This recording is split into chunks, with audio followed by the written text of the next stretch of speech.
Ahoy, friends, and welcome to the Salon. Tonight, we will be discussing Improbable Cause and The Die is Cast, a wonderful two-parter from Deep Space Nine Season 3, closing out Pride Month here on the Salon with some of the queerest characters from the queerest Trek that we have had thus far, which is saying something because we've had gay characters on other shows. But we'll get into it, don't you worry. Before we do, though, please do like and subscribe. All the podcast things. We are at Salon Trek here on YouTube. We are on Twitter, Bluesky, and Patreon. All of the podcast places. So wherever you want to hear our lovely voices, you can find us there at Salon Trek. Also wanted to do a quick announcement. Our Salon 5 series, which is as sporadic as Babylon 5's when it was going to be back on or not, we'll be continuing this Saturday at 5 p.m. Pacific. We'll be live talking about the second half of season 1. So get excited for that. Also on Saturday, we will be recording a bonus episode. So for folks who give $5 a month, or you can see here, you can give $2 or $9 a month if you so choose to help defray the cost of the Salon. Would be super appreciated over at patreon.com/salontrek. Really helpful. And for the $5 and $9 amount, you get some bonus content this week in honor of or in infamy around Pride Month. We will be providing commentary on The Outcast, which is, of course, the TNG episode that attempted a very poor gay storyline and then kind of accidentally did a pretty decent trans allegory. Or did they? We'll discuss it Saturday, and that will be our bonus episode for the month of June. So get excited. Enough of that silliness. We got some other silliness to have. So let me beam on our crew. Starting from the East Coast, we've got Will. How you do? Good. How is everybody? Hello. Going up north, we've got Benji. How you do? Oh, good. Hello. Going down south a little bit, we got Joanne. How are you, my love? I am very well, thank you. Excellent. Now I must ask you a question. Matt, how are you? So good. So great. We need better lighting on that mustache immediately. I'm working on it right now. That's why I'm, Speaking of hair, Trevor, how are you? Where? I'm delicious, or so they tell me. How are you? You are delicious. We are all delightful. I am so excited to be talking about these great episodes. And it's Pride Month, so we're going to be super gay tonight. Let's get into it. But before we get into it, we must, as you all know by now, we simply must set an intention. This is obvious, but don't forget to set an intention when you light it, or you're just going to be wasting the wax. Indeed, we must. To set an intention tonight, I thought it would be fun if we honored a fantastic scene that takes place in these two episodes. And it's a scene of a topic that I didn't think I would ever make an intention setter, which is torture. But in honor of Garak torturing Odo, I thought it would be fun if we went around the room and asked, who's Garak torturing next? It can be anyone in the Trek universe. Let your minds explore the Trek worlds and give me your answers. We'll start with me, as we usually do. And I'm just going to start off problematic and say I think it would be delightful if Garak tortured Hugh Culber just to watch. Problematic gay alert.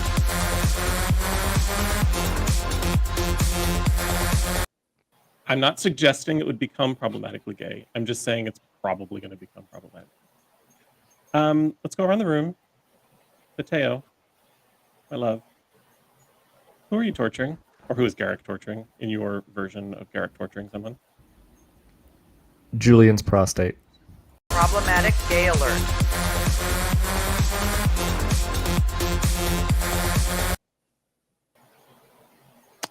There's no follow-up needed. Joanne. Of course, I choose the one, the only, Cassidy Yates. I knew it. Find out what she really wants from Benjamin. It's fair. It's fair. I'm not upset about it. I mean, I'm a little upset about it, but I'm not upset about it. Like it was both a surprise yet also predictable. Criminal. She did engage in criminal activities. Torture the criminal, I think is what we're saying. Benji. Problematic. Has pride. Well, I was Benji, gonna say that he was gonna.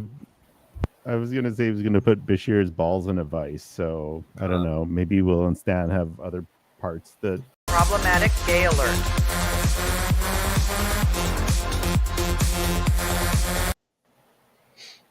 we're on brand tonight.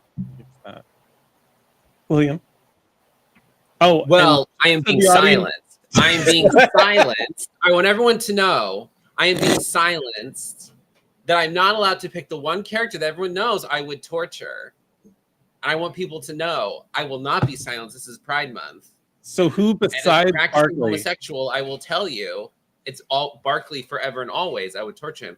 But second would be Neelix, because I can't stand either one of those fuckers. So they're both getting the torture. Both.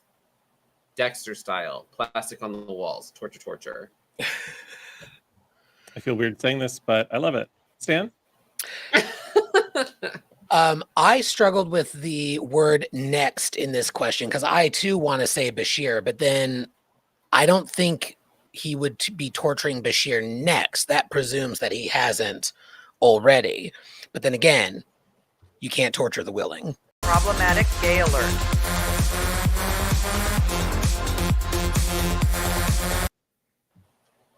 That's my answer, and I'm sticking with it. The intentions are set.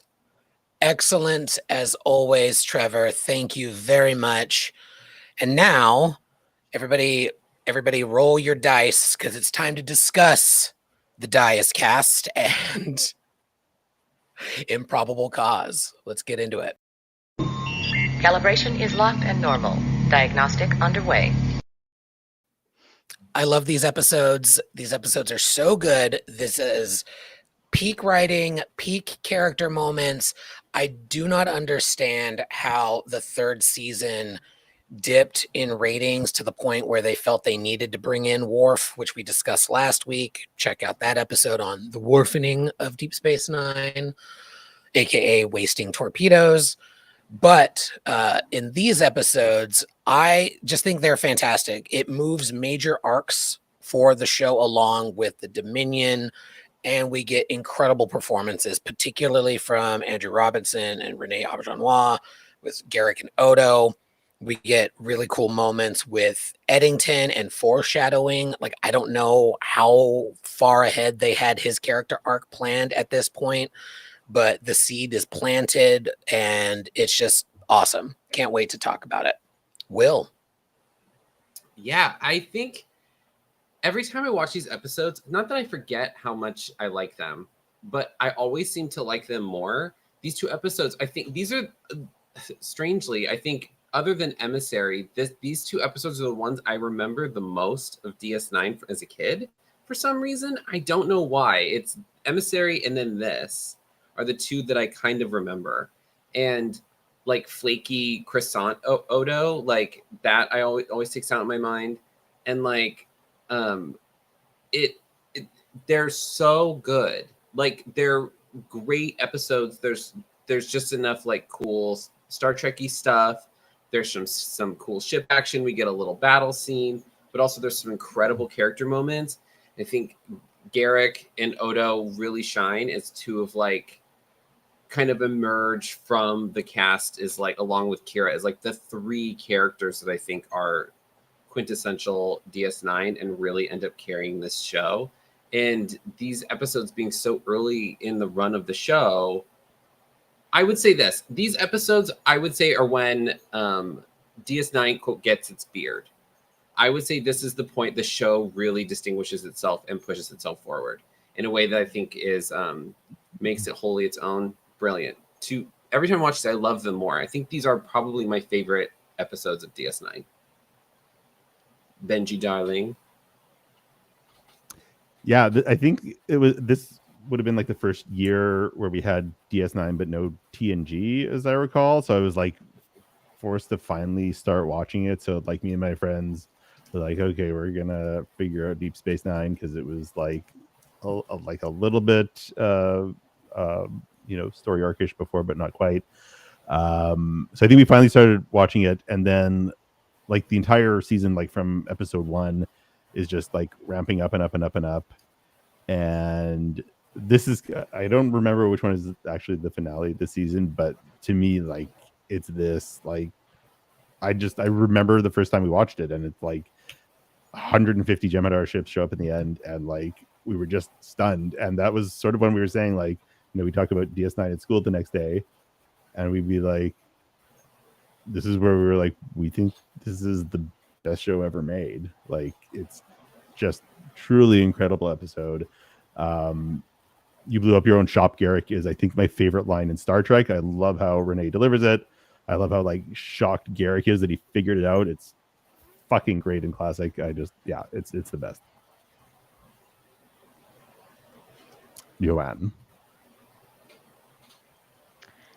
I liked it. It's one of my favorites too, for sure.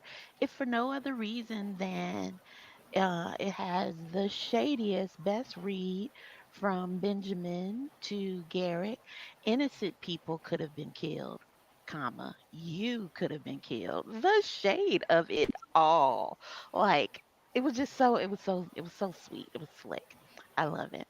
And I like Garrick too. I think he was an interesting character. He is an interesting character. I'm always fascinated by the perimeter, morally gray, secondary, tertiary characters. They really bring the story, right? So I was into it for sure. And I didn't expect the twist either. So when I first saw it, I was like, what? Garrett got? All of them got. So overall, would recommend. Thumbs up. Mateo,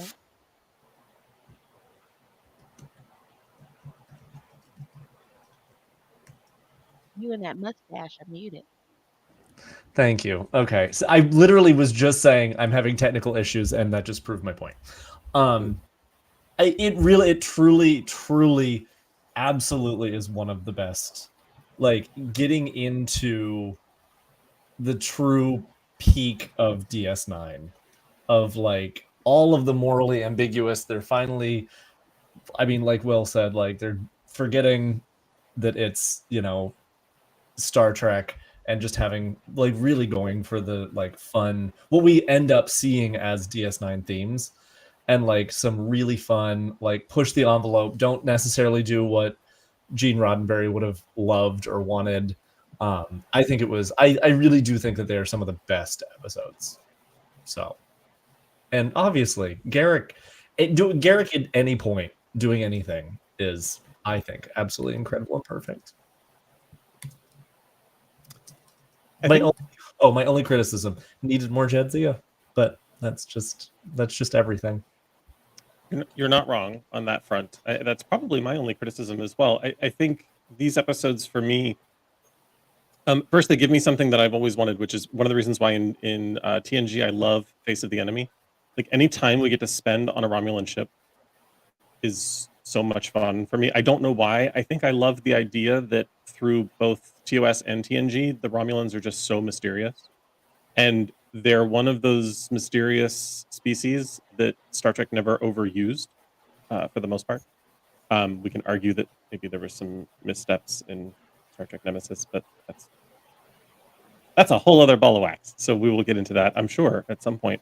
But spending time on a Romulan ship, seeing the there's just layers upon layers upon layers of subterfuge in these episodes. Like, it's just everybody's up to something, and nobody's to be taken at face value. And for that, I love both of these. Once again, going off brand and loving a two-parter, but here I am.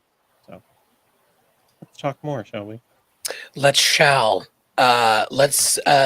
get into the beginning. We start off quite literally with a bang, with Garrick's clothiers blown up. A lovely lunch with Julian cut short, and then the bombing and Odo's investigation. So let's talk about it. We've touched on it already. I love a lot of little moments in these scenes.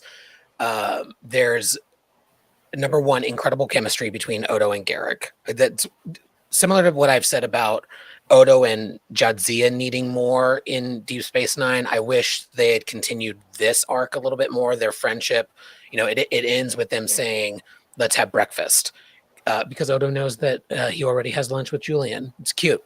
But in the investigation, there are so many wonderful little moments, like when they confront the Romulan, and Odo's like, "You'd think with those uniforms they would appreciate a good tailor." It's like Odo reading Romulan fashion, hilarious. The questioning of Garrick of like, who would want to kill you, and he mentions Kira, and Odo's like, if she wanted you dead, you would be. And Garrick immediately is like, you have a point. All of these scenes, like the interplay is just delightful. Y'all's thoughts? Odo's investigation. There's a point in this that finally landed for me when Garrick is talking to Julian, and they're talking about Julius Caesar, and how Garrick goes, he doesn't believe that Caesar wouldn't have predicted his own death, and then like how that ties into the end of the episode. I'm like, oh shit, like. What then happens later? Like Garrick is like constantly leaving everyone breadcrumbs, and he's like, these fucking idiots are not picking up any of the shit I'm doing, except for Odo, who figures it out, which I think is why he respects him. But like I love when Star Trek gives us little slice of life moments where it's just people doing things, like getting on with their lives, like doing stuff. Like that's sometimes more interesting because that's when you develop good character. But like, and I think we see that here with Julian and with Garrick. But yeah, it is this little cold open. The teaser for the episode is so good because like Garrick lays out the breadcrumbs for this whole episode, the whole arc of this, and just leaves it out. And Julian just doesn't fucking get it. It's so interesting because he literally told him, "I'm gonna blow up my shop because someone's trying to kill me," and he goes, "I wouldn't believe that this person would have known that." And I'm like, yeah, it's so good. It's such a good little moment that doesn't really like loop back until later. I also feel like there was a little underlining of Julius Caesar and Brutus between him and Tain, almost. Yeah. Before we know that they're related. Well, in that, like, I would say that Garrick is more of the Brutus to Tain's Caesar. So it's interesting that he's also like that storyline where he's very much Caesar should have known that these people were trying to kill him. And like, but he's also kind of, because he says at one point he betrayed him and whatever. So I'm like, it makes sense. But yeah, that's great. No, I think it shows how, when you were saying how, Bashir didn't pick up on it, I think it shows how comfortable and how deep Julian and Garrick's relationship has become. Because initially Bashir was, always trying to, exegete Garrick's words and figure out what was behind the scenes. And now, he just loves having lunch with him and talking to him and being, supported and probed and all of these things. So it was a very nice, I think, and subtle way to just show that they're very comfortable with each other, that, the spy Garrick persona is like the furthest thing from Julian's mind now.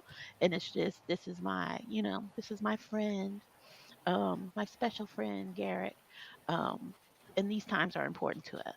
So I thought that was a very nice way to just kind of establish why Julian's kind of gone blind, right? To Garrick's ministrations. This is my roommate, Garrick. We're just roommates. My special friend, yeah. Or it's interesting that like Garrick doesn't view Julian as a threat, or like doesn't view him as like someone who is going to stab him in the back, while Odo is more of a threat. So like he doesn't give Odo anything. Like he doesn't tell him anything about stuff, like that moment where Odo is talking about how he says, "Oh, I have to remind you we're the Obsidian Order," and he's just like, I wouldn't listen to Dr. Bashir. Like, don't listen to him. Like, It's flights of fancy. Yeah, it's funny because he's just like, I'm a tailor. But because he could admit to Odo that, yeah, I was a spy. But Odo's a threat to him because Odo is a cop. He's just like, I can't trust you. I can trust Julian because Julian's not threatening. So that's why he's kind of keeps him around, because he's not threatened by Julian. And the irony that Julian then becomes part of Section 31, but like whatever, but which should have made those two, that would have been an interesting point to have them together and be like, I would be a spy, Garak. And he's just like, what? Been great. How should I know? All of his little lines. Do you need this little weird pleather trench coat you're wearing tailored? I could do that. Yeah, all of his little lines throughout this are just so great though. Like, why would the tax office want to have me killed just for evading a few taxes? What? Right. You want us to believe that's why you were exiled? Or at one point he says the truth is just an excuse for lack of imagination. Yeah. That is one of the best lines. Here's to lying. It's a lack of imagination. I think my favorite part of this whole beginning and part of this conversation is that, one, I agree 100%, Will. Like, Garak didn't see Julian as a threat, which is funny because Julian was the first one to say, Garak, the spy, in the very first non-pilot episode. And no one at this point knows that Julian's genetically engineered. So Julian actually has figured it out, and figured it out before everyone, but Garak still bought into it. It's just a fun, like, obviously they didn't know that Julian was genetically engineered when they were writing season 3, but it just kind of all works and it fits together nicely and adds depth instead of a continuity error. But my absolute favorite part of the scene, taking place during breakfast, or was it breakfast they were having? Lunch. During lunch is that's right. Picard and Crusher have breakfast. Julian and Garak have lunch. Got it. But my favorite part of lunch is any other character in Star Trek that was about to blow up something up, that had planted a bomb, that was about to do something nefarious. There would have been written in the script some kind of subtle tell. Any other character would have, like, Julian would have just said, "What are you looking for?" "Oh, nothing." Anyway, and then 3 minutes later, the bomb goes off. There would have been some nervous tick. He would have been checking the time. He would have been like there would have been something. Only Garak would get absolutely nothing except a normal lunch scene and then a fucking explosion that could have killed lots and lots of people. But he's just like, having lunch. Kaboom. Yeah.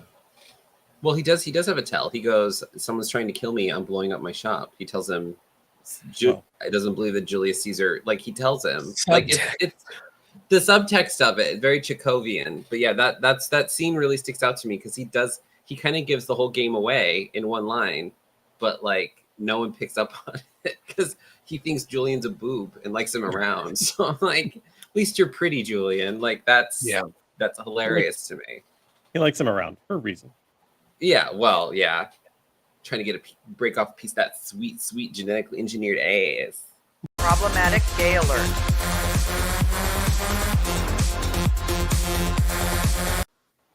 We're going for the record tonight. I can sense it. Did his parents pay for extra ass? Yeah. I hope not. I hope they're like, fix his brain, fix his body, and by fix his body, I don't just mean his athletic abilities. Ooh, that would be Give him some extra cushion. Dear Nana visitor, we have a Did you ever bang your ex-husband? And if so, Of course you did. how that booty Well, bounced. if we were ever going to interview with Nana, it just went out the window. Sorry. Yep. I'm just gonna write this question down for that eventual interview. Any other thoughts on the investigation of the bombing. We haven't talked about the perfumer. That was a fun scene with Odo being like, I don't have a sense of smell. What if we mix these three things? No. You don't want to do that. And then they blow up his ship. The Romulans blow up his ship. Tisk. Yeah, that scene's good too. I love when Odo gets to be Columbo and gets to like investigate a little bit. Like it feels good. He's like the Batman of DS9. Like he's just like this good detective. Just walks them into their own trap. Yeah. But he's also a good constable, like a good detective. Like he's not like bad, because sometimes we get, security officers and stuff that are kind of bad at what they do. Not specifically Warf, but like sometimes it's like you didn't pick up on this. He's not a good security officer. How many times shit happened on there? He's getting thrown around. He just has a bad aim. Whatever. He always runs up, jumps over the arch, and then gets like knocked over real quick. So whatever. But like, I also love that they call that out. Odo calls that out too at one point, where he's like, "How many things happened on the Enterprise?" And that's a starship with a closed. And I do this on an open space station. Like I did love that. Yeah. But I love how he's very competent, but not in a way where it's, but in a way that he's confident and competent. Like he knew this guy was fucking with him. He said he was just eased him into that trap. It's also good writing, but like, yeah, he's so good. He's so good in this. Like that little scene's so great. Oh, she's a little spicy. He's describing Kira too. So that's what he was kind of doing with the perfumer. My retcon theory on Worf being bad at his job is that he was only put into the security position because of the same reason they tried to put Rock in the security position. He was never supposed to be chief of security. He had a mind for other things, but they stuck him at tactical because they were like, "Ooh, big mean Klingon," and that's just not where his heart was. I still want to know what he would do well quickly. He was a great operations officer for a third of an episode. Yeah. He certainly sat in the chair. I also thought he was supposed to, like, in the first season, because they didn't know what to do with him except use him to show that something was dangerous. Like, he did a few science-y things, but he was in red. So it's like, what is he supposed to be doing? In one episode, didn't Picard describe him as the number 2? Like he's the second officer? Which is strange. No, there Data wasn't was always described that way. I feel like he was in like season 1. They never actually. I think early on they didn't really have it figured out. Yeah, they never really gave him a job title. No. Well, he just kind of like hovered. He hovered in that little space between the arch and the science station, just kind of walked back and forth. He was a floater. I'm a Klingon, sir. He should have been like the gym teacher and just like worked. Yeah. Because he was always teaching Tai Chi and. He was the personality hire. Yeah. He brings out the parachute. Brings out the parachute. That's right. The parachute. The trust ball. He sings Kumbaya in the original Klingon. He's the PE teacher. Yeah. Turns out Kumbaya in Klingon is Kumbaya. Yeah. It's Kumbaya. You just add more phlegm. It just has I don't have the accent for it. Sorry. It's great. All right. So then, towards the end of the first episode, we get the Tain Twist. Anabran Tain has ordered the deaths of several of his past associates, including Garak. Garak, of course, figured it out, like Will has highlighted with his earlier conversation with Julian. And so they go and they find out, oh shit, Tain is not retired per se. He has been building this fleet, which was referenced in the Defiant, the episode with Thomas Riker, with these Cardassian ships being built in the Orion system, which they shouldn't have been doing. The Obsidian Order is not supposed to have shit.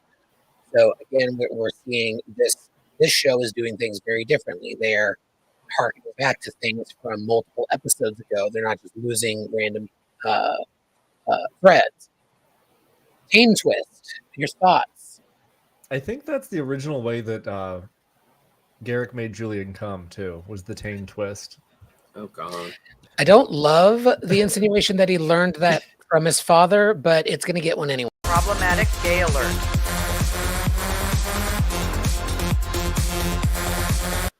I figured it out while the video was going. It's a torture technique that Garrick adapted sexually. Yeah, I don't think it's appropriate that you judge how Cardassians teach their children about sex. You know what? That's fair. That's fair. Their family lives are very integral to their society. So therefore, I think that, you know, That This day is, there's that nowhere this I'm can going go. to be done with this lineup.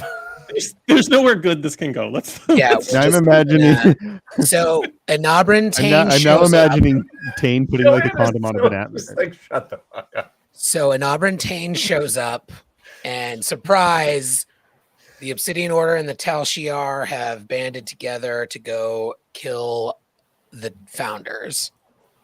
Thoughts? I think they did it for the faces. Surprise faces. Yeah. Ooh. I mean, it's a good, like, it's cool. Like, I like that they like decided to do these other secret agencies were like, we're gonna pull some bullshit. Because like it's kind of a similar thing that happens with Section 31 later, where they're willing to go outside their own governments and, you know, their own species to go do something that like they deem necessary and urgent, you know, like not unlike some things that are happening now stupidly. Mm-hmm. So I appreciate the mirror of that, and how like there's this idea that, you know, the Federation and Starfleet are immune to this, but we find out later that they're not, that this is indicative of any culture at this point. But it is cool. I liked seeing the Cardassians and the Romulans kind of team up to do stuff, and it being like, yeah, feels very, I don't know. These episodes have always been a little like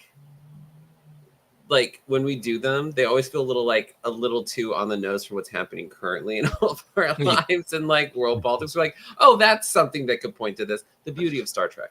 But yeah, I was watching this going, oh, this doesn't feel like something that just happened. A recent bombing that was proven unsuccessful. Oh, great. That's not okay. We're really not moving anywhere, people.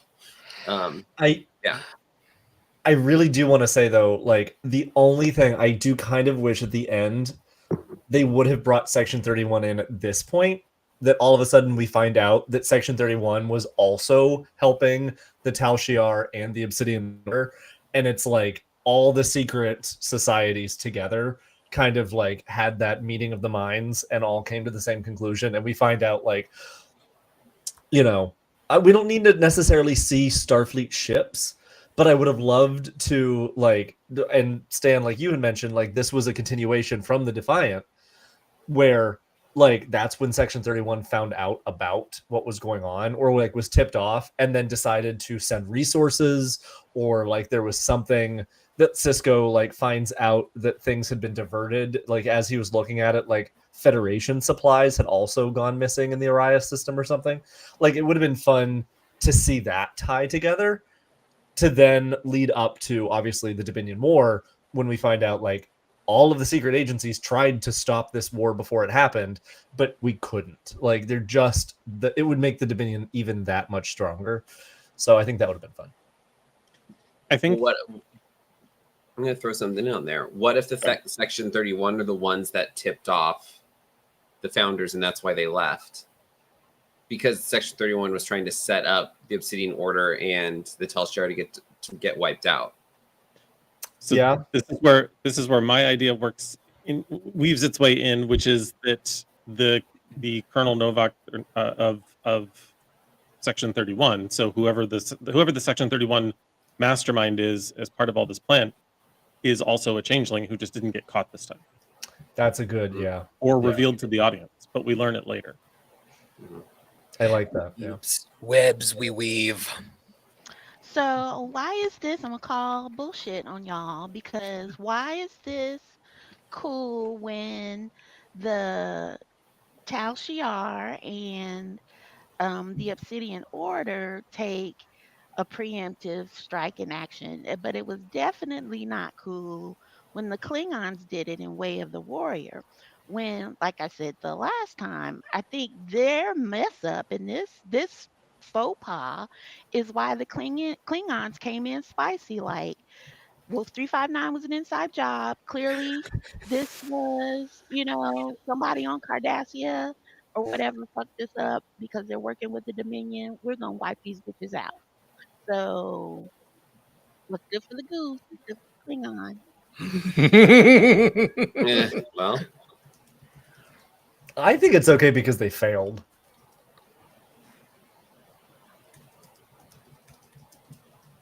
Wait, did we say this was okay? I don't Will remember was like, saying this it's was. cool. Will said, yeah, Oh, okay. it's cool. I didn't Will, say defend that. yourself. I didn't Well, say it was Will's a cool. problem anyway. So Will believes in don't preemptive listen. strikes no matter what. No, I don't. Correct. In No, any no. context.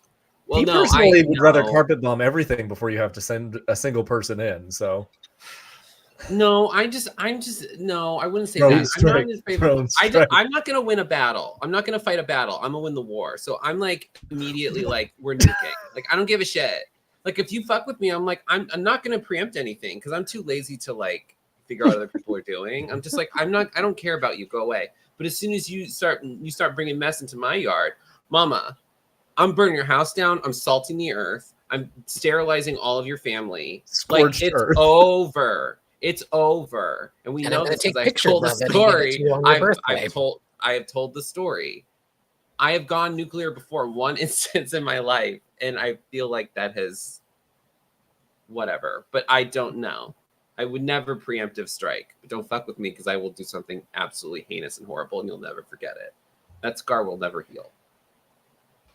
It does. It plays really well into season 4 though, because like so at the end of this episode, they've decimated like the most like violent apparatus of 2 major powers, and then at the end they say the only threat remaining are the Klingons and the Federation, and then they orchestrate a season-long war between the two of them in order to reduce their own defenses.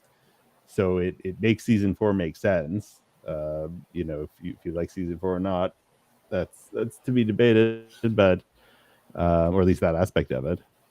But pretty fucking smart from the Changelings. It makes the Dominion scarier too, because it's like this was something that the two like preeminent like shadow organizations like decided we were going to team up to do something scary shadow, and then they couldn't get it past the Dominion. I think it continually makes them scarier, which is great. Like because they need to be a threat. Like other threats And we've all had of in the their show tend to get neutered.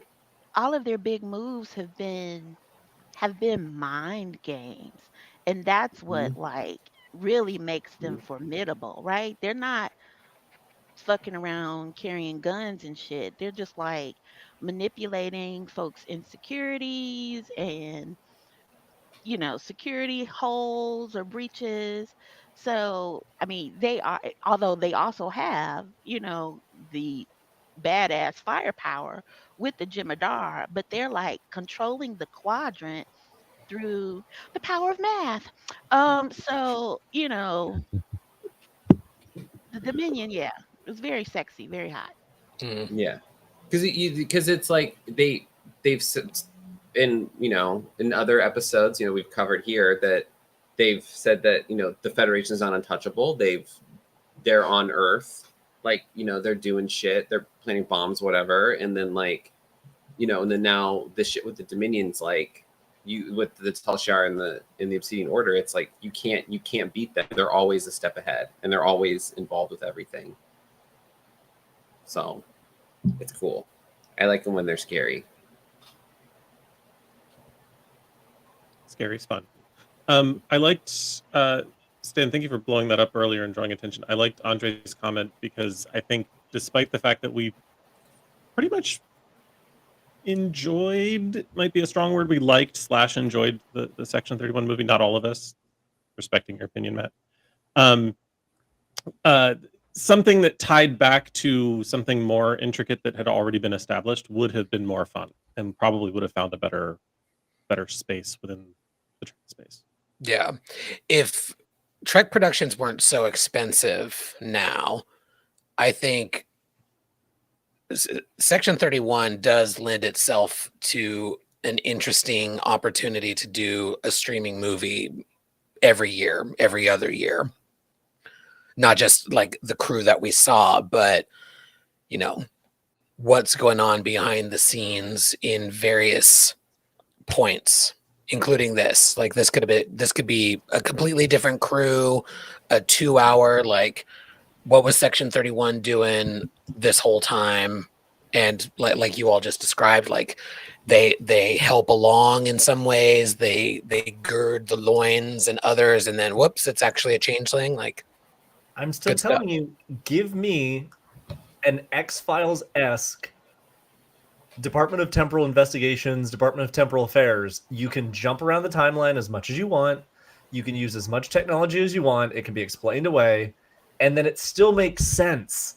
And that way you're not having to rewrite prehistory or blah, blah, blah, blah, blah, blah, blah. Like, that would actually be your your MacGuffin that you can use to kind of tell the stories that these people want to tell. And it's just... I would love to see those two agencies butting heads. I also want to go on my tiny little soapbox for 30 seconds and say that the DTI and Section 31 would never get along. They would never be working together, and they would always be enemies, because you would have one that is looking out for purely Federation interests and want to do nothing but make sure the Federation is safe by all means, and then you have the other end of it, which is doing nothing except protecting the timeline, even if that means siding with the Romulans or the Cardassians or somewhere else, if it meant protecting the timeline for the greater good. And I would love to see that opposition. That would make for a great story. It would be so good. And it probably wouldn't. It probably wouldn't be above like Section 31 either to like steal some of their time technology and try to use that to protect the Federation, and then get into, you know, a spy war together. Oh yeah, spy versus spy, where you have Section 31 going and fucking things up, and you have DTI coming along, and then you can even parallel it, which Star Trek should always parallel to something, to have it like is, you know, putting your country above the needs of the planet type of thing, like, and being able to hold up a mirror and say, like, is protecting the United States at all costs actually worth killing tens of millions of people somewhere else just because you might not feel it? Like, later on, you know, it would be so topical too. Like, I would love to see that. Anyway, that was my soapbox. Do it. It would also just be fun to have canonical breaks in the timeline explain why certain things look different or feel different, or Absolutely, and say like they patched it together the best that they could, but there are still ripple effects. Like, and there's certain things. Like, oh yeah, the Monster Maroons now have the things down the deltas down the arms, or like actually, like that. I wouldn't mind it if the biggest thing that they did was just erase the Monster Maroons, but that's for another one. The cornucopia in the Fruit of the Loom. It existed, and DTI would prove it. I would love that. I would actually, that'd be really funny. Like, oh my god! And they changed Berenstein Bears, and yes, they do sort of touch on the timeline correcting itself and making changes from what we previously thought in Strange New Worlds, which is a fun break, and then we'll come back to these episodes to announce as an FYI, next week we will be off for the American holiday for the pre-4th of July, we're taking next week off. Week after, we will be talking about... It's also Canada Day. And Canada Day. We will be reconvening July 10th and talking about season 1 and 2 of Strange New Worlds to get ready for the premiere of Strange New World season 3 the following week. So get excited for that, and stay excited, because now we gotta do a rescue mission. We've got Cisco disobeying Admiral Goldshirt for some reason, although I like it. Admiral Goldshirt ordering them not to go to the Gamma Quadrant profusely. In fact, messaged them again, be like, hey, remember when I said that? It was a weird moment. But let's talk about it. Cisco's bold plan to ignore orders.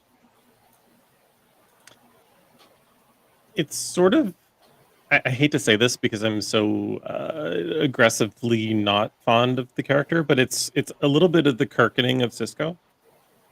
It's the, oh, I'm sorry we broke orders, we just didn't get your message. Like it's the beginning of Cisco being defiant in a very Cisco way that hasn't emerged yet. So like this is the beginning of it, and it feels weird, and I think the scene is clunky because it's Kira saying, oh yes, you're right, Captain, the message is garbled. Like she's a former resistance fighter, like she would have just said, hey, there's a message coming in, do you want me to pretend this we didn't see this? Like it feels weird because they're trying to make it's a brief moment of Cisco being someone else. And I prefer a more Cisco way of just saying, yeah, turn that transmission off, we're going to get our guy. Like that's all they had to say. But I kind of like Kira saying it because it almost feels like you're getting her being like, oh, am I getting into the Federation? Like, it's almost one of those, like, I kind of like it when the Federation does these little games. Like, it's almost Let's be like, bad. Ooh, let's ooh, be bad. the Federation. We could do this? Like, Should I order some ignoring of Starfleet for the table? Should we be bad? Be bad? Be bad. Can I get a Caesar Bad. and a Bobby B? Like, Should we get a crunchy green and ignore I was orders gonna say we need like a crunchy green something, right? with a side of ignoring orders and just a quick trip to the. Let's just take a quick trip. Let's take a quick girls' trip to the Gamma Quadrant. it does, I will say it does feel for Cisco, it feels a little like, okay. I see what you mean. I like it because it's fun and kind of campy, but I do fully agree that it's not very Cisco. It's too fun and campy for Ben Cisco. Ben Cisco doesn't give a fuck. Like Ben's gonna do what Ben needs to do. Like stop trying to make Cisco someone else. I just didn't like the setup. Like, hey, the Admiral's calling again to repeat something he already told you. Like, when has that ever happened before? The Admiral does not trust him. Yeah. Which is a problem. Yes. I think that was the setup for Eddington because Yeah. that's the only way. Why would he do that? Because Eddington told him. Cisco said, fuck you, and we're going to go anyway. And so he's just like, oh, I'm about to call him. So I think that's why they did it. And that's why it was awkward. Because Cisco had already said, well, I heard him. We're going. And if you're coming with me, be on the ship at 3:30. Meet me by the swing set. But they had to have something so that Eddington could kind of to make that make sense.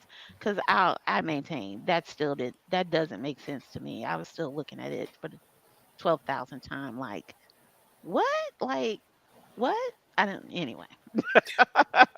And I always take the word of a man in that uniform to the guy that's literally going to turn on Starfleet in like T-minus 12 episodes. Yeah. Whoops. Yeah.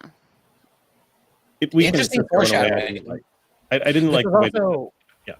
So this was written by Ron Moore, and these episodes are about the time that Ira took over as full-time executive producer and showrunner. Was like making that shift. But I do like the scenes with the Defiant and the rescue, like the battle sequence. I was reading about the battle sequence and how they made it happen under budget so that they could save money for other things. And some of the ships in the background are apparently just on transparencies, and they like the camera shot just doesn't linger on the ships too much, so that they could put other things over it to save money, but also still do this really cool battle with like imagine if they had done this with Wolf 359, like see some of that cool shit. Defiant just sort of blowing its way through ships job. Was badass. I'm sorry, Joanne. What was an inside job? Wolf 359 was an inside job.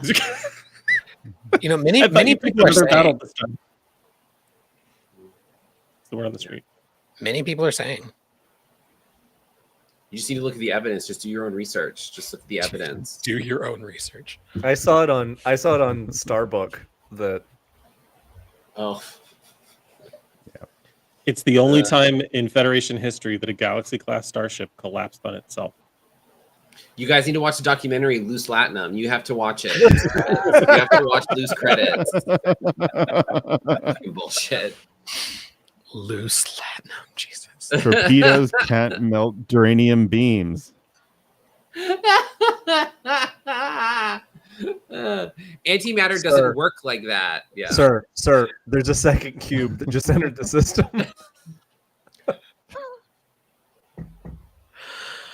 No. Join us next time for mocking real disasters with fake ones. Well, Yeah. it's been time. I don't know. Listen, I think that after what happened, I think we're okay to mock it. Girl, I didn't say it. Anyway. You heard it here, folks. We're anti 9/11. Yes, we are. No, not again, 9/11. Wolf No. 359. I don't know what Wolf you're talking 359. about. 9. Who 359. was in Oh yes, that? Will is pro 9/11, anti. Oh yeah. No, I Will am. says Yeah. they didn't go far enough. Yeah. They Yeah. should have I'm carpet not bombed the, Manhattan. yeah, you all aren't the people who apparently. live in DC. Yeah. For please. the record and for our future monetization, this is a joke. Oh, This God. was a Girl, joke. have you ever watched the Please. show? No one is ever giving us money. No. I know it's my fault. The best we're gonna get is charity. Not happening. Yeah. Except on Patreon. Thank you all. Yes. Please. I can't think of a segue. Let's talk about. Well, hey, speaking of 9/11, let's talk about torture.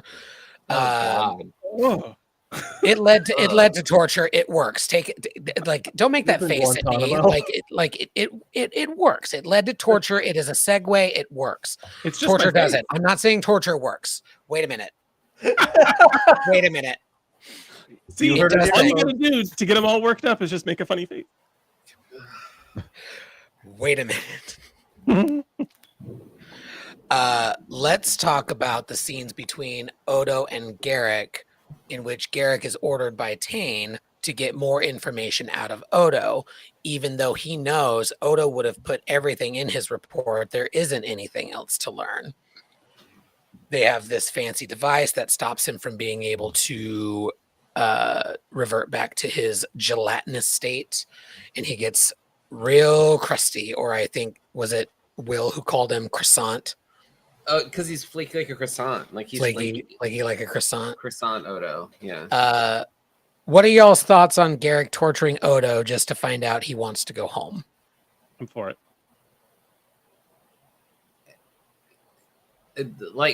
It's great. Like, I think because you had two strong actors doing a scene that was well written, that had a lot of subtext, that like the reason Odo didn't want to get the reason Odo was resistant to the torture was not because he didn't want to give him information, it's that he didn't want to say something personal and vulnerable.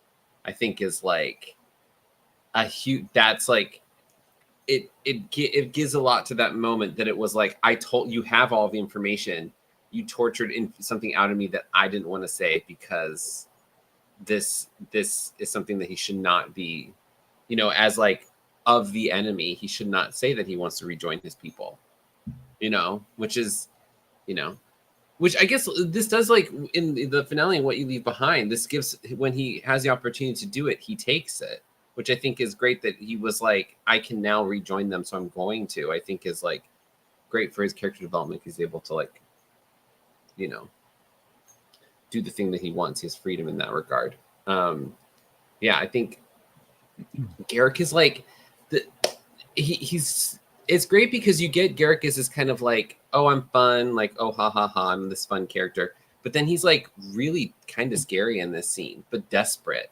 It's a very interesting dynamic, because he's desperate for something, but he's also like he's scary, but there's this interesting desperation to what he's trying to do too, because it's not. There's also motive from doing it. He's trying to get back in his father's good graces. Could probably go back to Cardassia, rejoin, stop being exiled. So like, there's a lot of interesting good subtext in this episode, especially between these two characters who are always kind of hiding something. I And just that he's enjoyed like doing it to somebody he like sees every day and he's like friendly with. Yeah. It's Right. awful. Yeah. Right. I kind of enjoyed the desperation of both of them. Like it was, you're right, Will. It was too, like, neither one of them were giving what was expected, but it was also like vulnerable for both. Because like with Garak, like pleading, it was weird. First of all, I love when television in general, let alone Star Trek, can make me feel for someone I don't feel like I should be feeling for. So like that Andrew Robinson was able to make me kind of feel for Garak in that scene. I was like, wait, I'm not supposed to be rooting for you right now. Like it was just a weird, a little bit of a dramatic mindfuck, and I kind of loved it. Yeah. No, it's great. It's good. It's good acting. That It's two good makeup two is really- absolutely chilling though. Oh god, it's so gross. I think the previous episode, I think, won an Emmy for hair. I want to say for some reason, but yeah, no, the flaky makeup is so gross because I just want to like peel it off. I just want to like just like pop it off. It's so gross. It's like a bad sunburn. Yeah. Yeah, yeah, yeah. It's they're good. They're I think when you get a good actor, they're able to like. Because when you get a script, you're not. This is going to be so boring to anyone, but like you don't get a lot of like you don't get the subtext sometimes. Like you kind of have to make a decision in the script how you're going to act that and like be directed a certain direction, like what your interpretation of it is. But these two actors, Odo and Garrick, they make the most interesting choices by making it that it's not about. Their goals are like deeply personal and things that are like connect them together. So it makes Garrick's torture of Odo worse because they're more alike than they think they are, because they're both hiding something deeply vulnerable from each other. And like, and they're doing like this, their opposition is less about like two people wanting the same goal, but two people wanting to withhold something to keep something to themselves. So that's very interesting choices as like an actor, because it's also hard to play, but like I think they do it really well, because there's a great lead up episode to this that leads to this kind of moment where it just kind of builds in a really natural progression. But yeah, super interesting. And like, knowing that these two actors kind of made a decision on the backstories of their characters and then decided to pull the subtext forward in this kind of really, like, I shouldn't feel bad for Garak for torturing Odo, but I feel bad for him doing it. But I go, he's doing it. He's doing it because he doesn't want to, but because he thinks it's a way for him not to be exiled from his own people. Mm-hmm. Like, he's torturing someone who only just wants to return to their people. So it's like, that interesting connection between the two of them they didn't know was there until Garak tortures the hell out of Odo, unfortunately. I think Garrick, first of all, theater nerd, but Mama, speak to the mama choir over here. Like, nerd. I'm yeah. give you a wedgie. I think he really wanted to. Garrick really was not. I don't think was conflicted about torturing Odo. I think he was conflicted about killing him. Like, Garak was real clear, like, no, I'm gonna do it, like, because a number of reasons, right? I gotta prove to Tain. But I also just think Garak does not care. He kind of likes it, right? Because he has choice. Because he didn't tell Tain that Odo broke. So he's like, oh no, he never broke. So he really didn't have to take things that far. If you were gonna lie that he didn't break, especially when it was bullshit, he could just be like, oh yeah, he broke, but like I told you, he didn't have anything to say. Like, there was no need to lie about that to Tain, because Tain absolutely would not have cared. So Garak was into the torture. He tortured Odo because he likes to torture people. But his conflict was, I don't want to kill you. I don't want to go, I don't want to see you fall into dust and flake apart. Those are because, I like you, we're alike, But I think we learned for sure there. Garrick's into that shit. Mm-hmm. Yeah. Yeah, Well, it's and interesting. also, I didn't realize he didn't say that he didn't break. And I guess it's like something that he doesn't want Tain to know, that they can break Odo. Like, it's like they don't need to know that. Like, I think he he didn't didn't have the want to add to information. the indignity that he put Odo through. Yeah, or like Mhm. yeah, like I think it's after he realized that they want kind of the same thing. That that's what they deeply want, the same thing, to return to their people, to not be exiled any longer.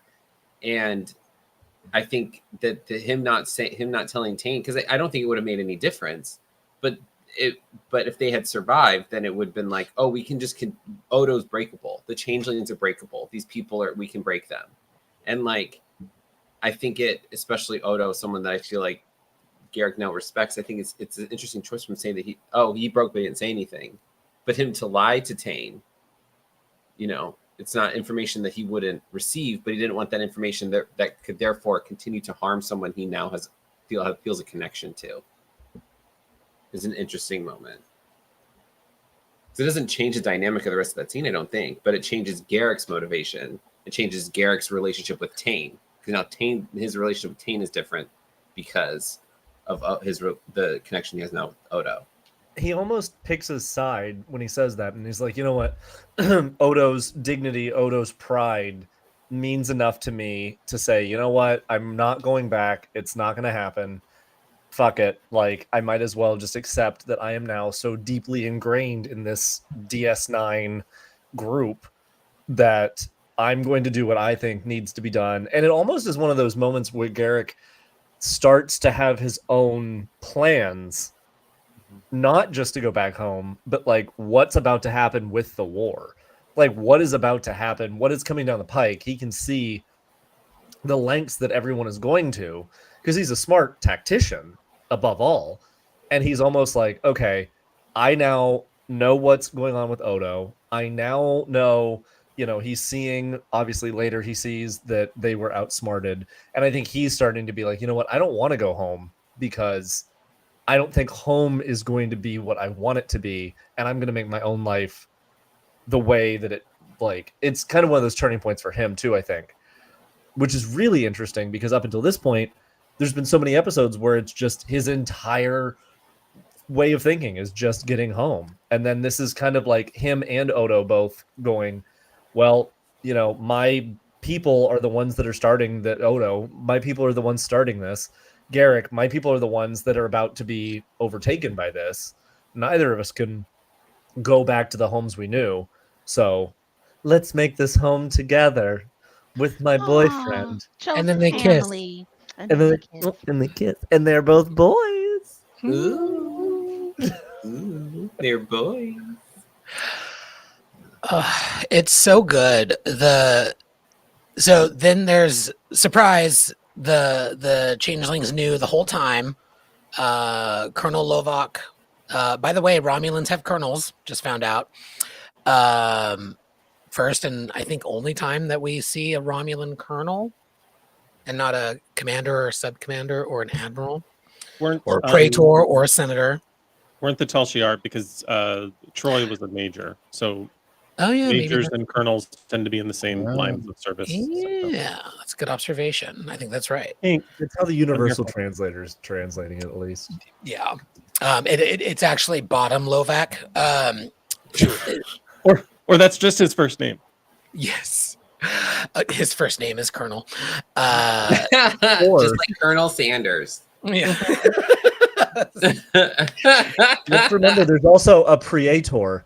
If you're a Praetor, it's a trap.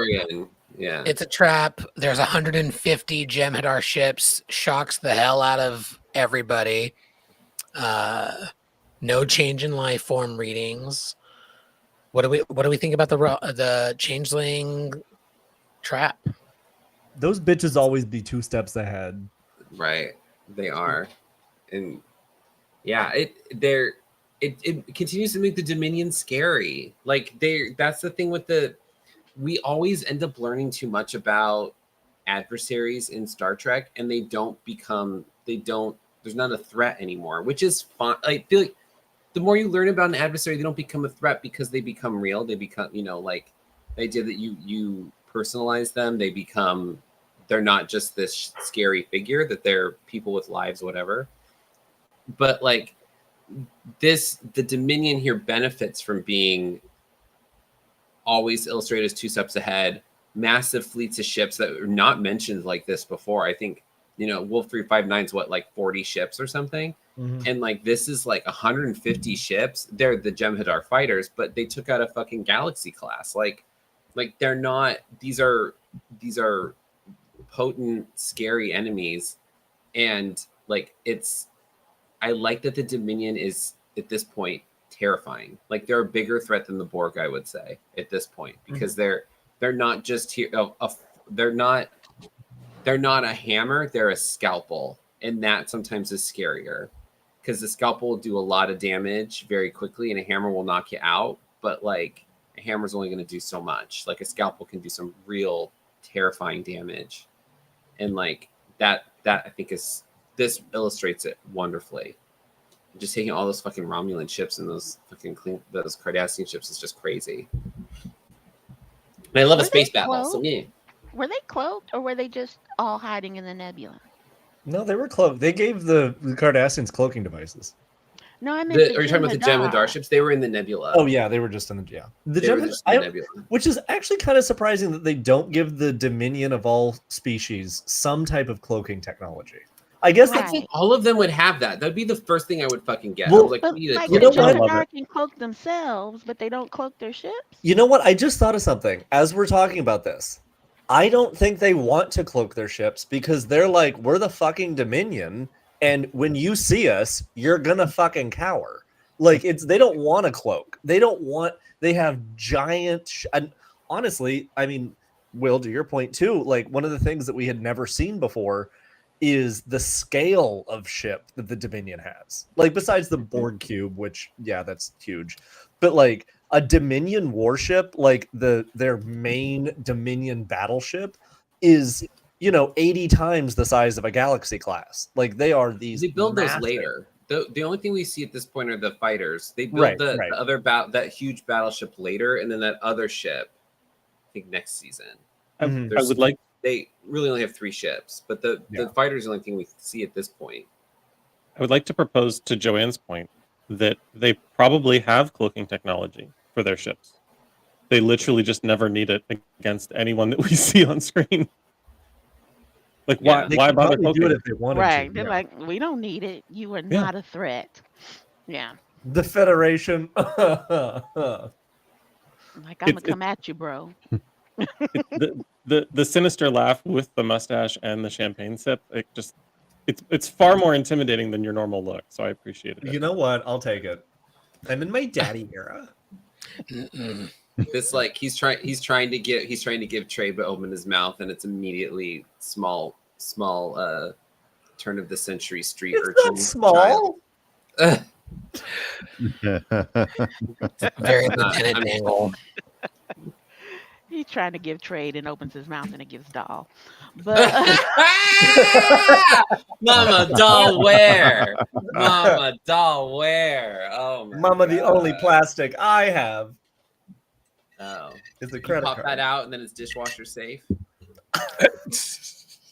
I'm very tired today, you guys. They wore me out at work. Sorry. Just like Garak wore out Odo. Oh god. Yes. Loop back. Looping back. We get a really cool scene with we find out Colonel Lovok is a changeling. That's why he lets Odo out, because no changeling has ever harmed another until a few episodes from now. And we get a really lovely scene. Again, so many great scenes between Garak and Odo in these episodes. In the runabout, Garak says, I hope you'll accept my sincerest apologies. And he means it. Like there is no subterfuge between these two right now. He truly means it.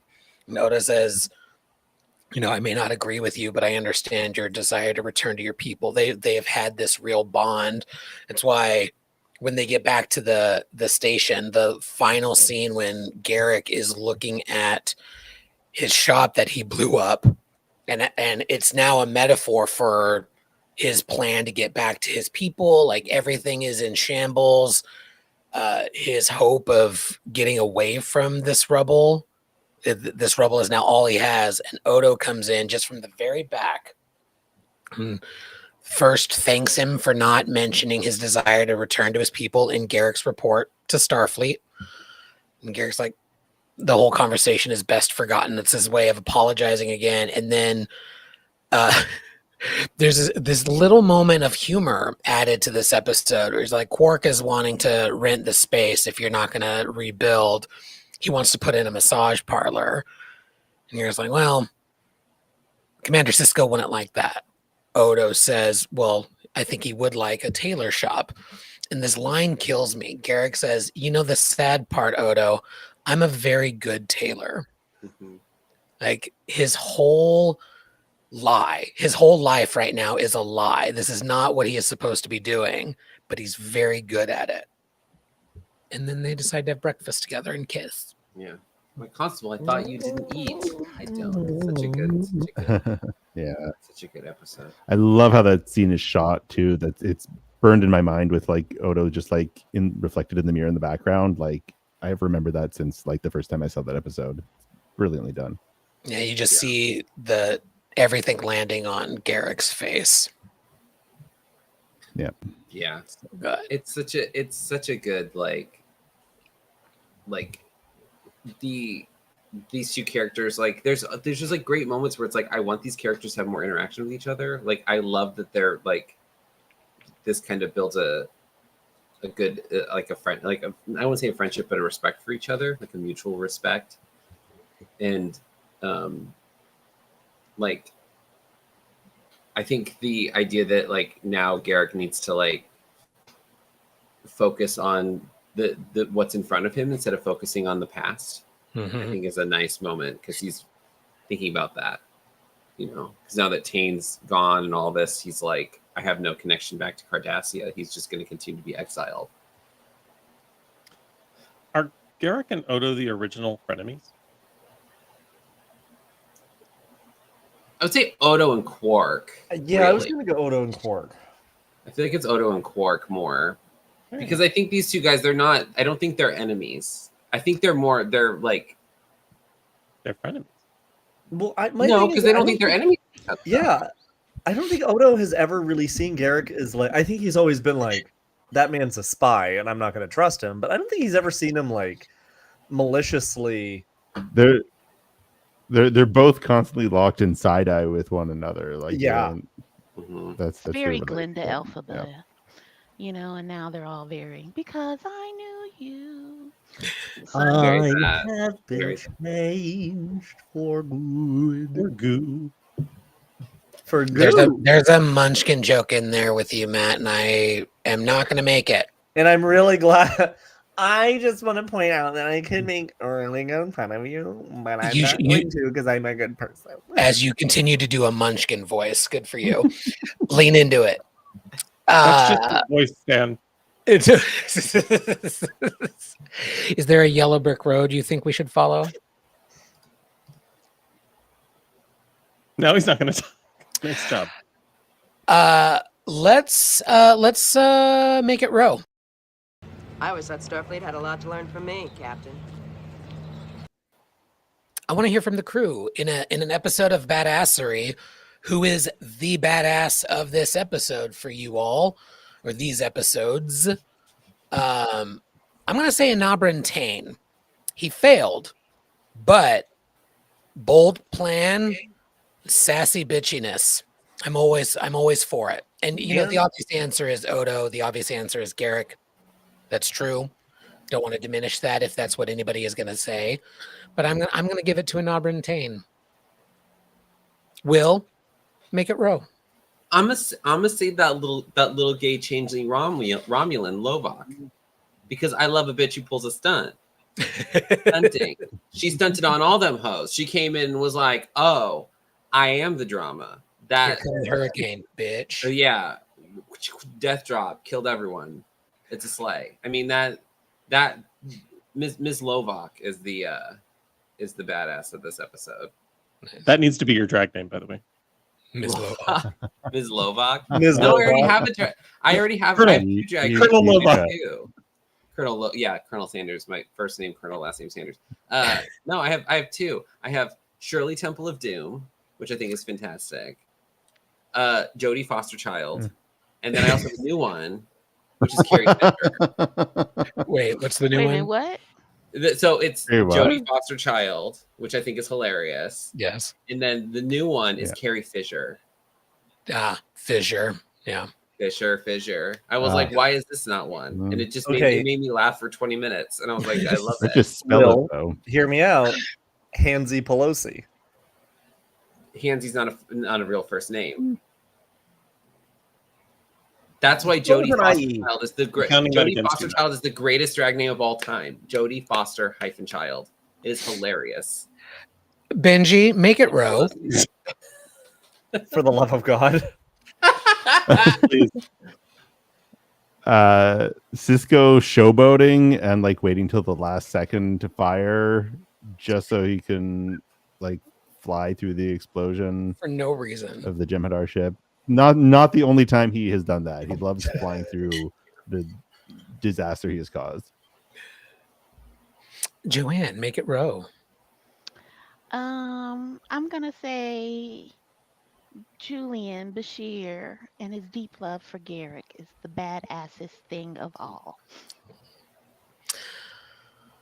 Matt, make it I'm row. going to say the Cloaking Keldons.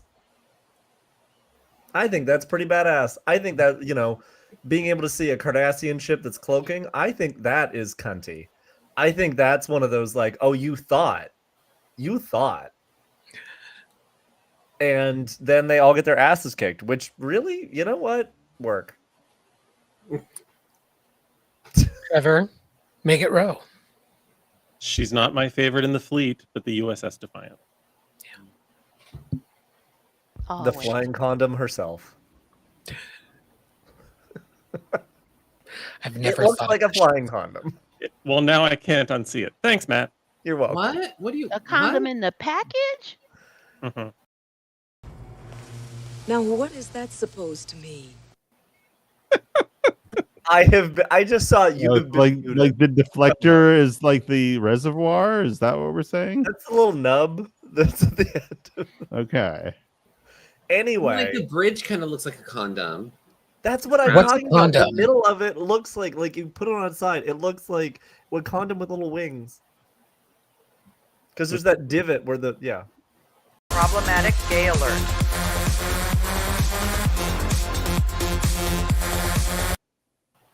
I don't think problematic is the word. No, this is that banner that Matt has problems or whatever you were going to land on. It was gay as fuck. Yeah. Yeah. Trevor.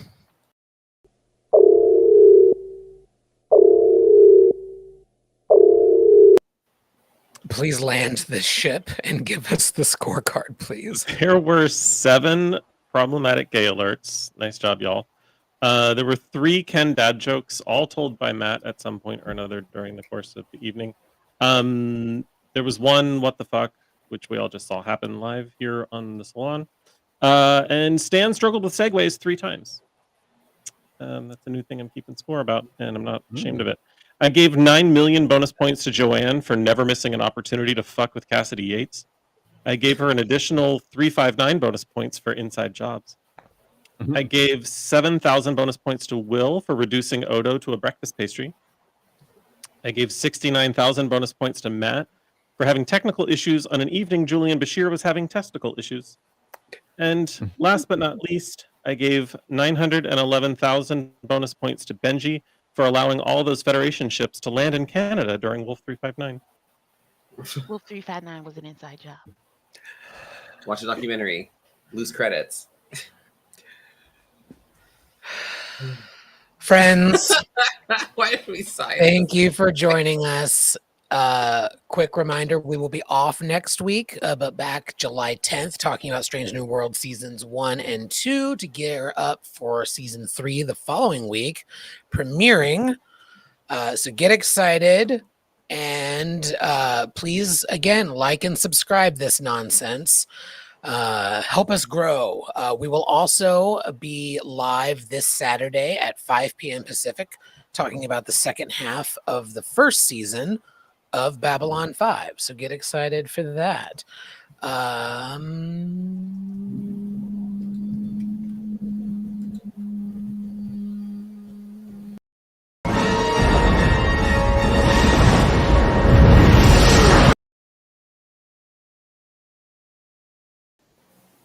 Live long and prosper. We'll see you all in 2 weeks or Saturday.